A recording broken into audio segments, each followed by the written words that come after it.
ಪಾಕ್ ಮೇಲಿನ ದಾಳಿಯ ಬೆನ್ನಲ್ಲೇ ಇಂಡಿಯನ್ ಆರ್ಮಿ ಟ್ವೀಟ್ ಮಾಡಿದೆ. ವಿಡಿಯೋ ಮೂಲಕ ಪಾಕಿಸ್ತಾನಕ್ಕೆ ಸಂದೇಶ ಕೊಟ್ಟಿದೆ ಭಾರತ. ನಾವು ಎಲ್ಲದಕ್ಕೂ ಸಿದ್ಧ ಅಂತ ವಿಡಿಯೋ ಮೂಲಕ ವಾರ್ನ್ ಮಾಡಿದೆ. ಪಾಕ್ಗೆ ಭಾರತ ಸ್ಪಷ್ಟ ಸಂದೇಶ ಒಂದು ವಿಡಿಯೋ ಮೂಲಕ ಕೊಟ್ಟಿದೆ. ನಾವು ಎಲ್ಲದಕ್ಕೂ ರೆಡಿ ಇದ್ದೀವಿ, ನಾವು ಎಲ್ಲದಕ್ಕೂ ಸಿದ್ಧವಿದ್ದೀವಿ ಅಂತ ವಿಡಿಯೋ ಮೂಲಕ ವಾರ್ನ್ ಮಾಡಿದೆ. ಈಗಾಗಲೇ 9 ನೆಲೆಗಳನ್ನ ಹುಡುಕಿ ಧ್ವಂಸ ಮಾಡಿದೆ ಭಾರತ. ಸೇನೆಯನ್ನ ರೆಡಿಯಾಗಿಟ್ಟಿದೆ. ನಿಮ್ಮ ಪ್ರತಿ ದಾಳಿಗೂ ನಮ್ಮ ಉತ್ತರ ಇರುತ್ತೆ ಅಂತ ಒಂದು ವಿಡಿಯೋದ ಮೂಲಕ ಭಾರತೀಯ ಸೇನೆ ಎಚ್ಚರಿಕೆ ಕೊಟ್ಟಿದೆ.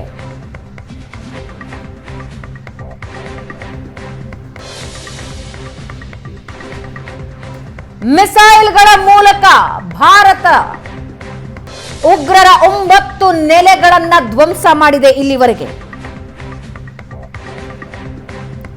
ಮುಜಾಫರಾಬಾದ್, ಗುಲ್ಪುರ್, ಮುರಿಡ್ಕೆ, ಕೋಟ್ಲಿ, ಸಿಯಾಲ್ಕೋಟ್, ಬಹವಾಲ್ಪುರ್ ಹೀಗೆ 9 ಜಾಗಗಳಲ್ಲಿ ಉಗ್ರರ ನೆಲೆಗಳಿದ್ವು, ಉಗ್ರರ ಅಡಗುತಾಣಗಳಿದ್ವು, ಉಗ್ರರ ತರಬೇತಿ ಕೇಂದ್ರಗಳಿದ್ವು. ಆ ಭಾಗಗಳನ್ನ ಗುರಿಯಾಗಿಸಿ ಆ ಇಡೀ ಜಾಗವನ್ನ ಧ್ವಂಸ ಮಾಡಿದ್ದಾರೆ. ಲಷ್ಕರ್ ಎ ತೊಯ್ಬಾ, ಹಿಜ್ಬುಲ್ ಮುಜಾಹಿದ್ದೀನ್, ಜೈಷ್ ಎ ಮೊಹಮ್ಮದ್ ಈ ಎಲ್ಲ ಉಗ್ರರ ಅಡಗುತಾಣಗಳು, ಕಂಟ್ರೋಲ್ ರೂಮ್ಗಳು ಯಾವ್ಯಾವು ಅನ್ನೋದನ್ನ ಗುರುತಿಸಿ ದಾಳಿ ಮಾಡಲಾಗಿದೆ.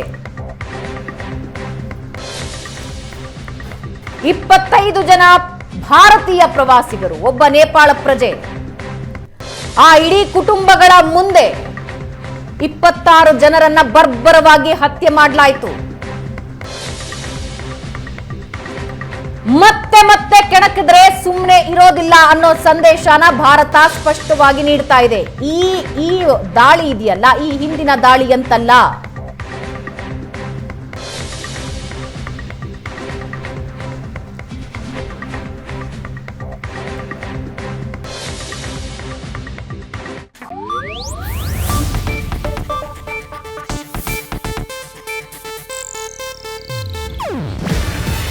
ಇದು ಏಷ್ಯಾನೆಟ್ ನ್ಯೂಸ್ ನೆಟ್ವರ್ಕ್ ಪ್ರಸ್ತುತಿ. ನೀವು ನೋಡ್ತಿದ್ದೀರಾ ಏಷ್ಯಾನೆಟ್ ಸುವರ್ಣ ನ್ಯೂಸ್.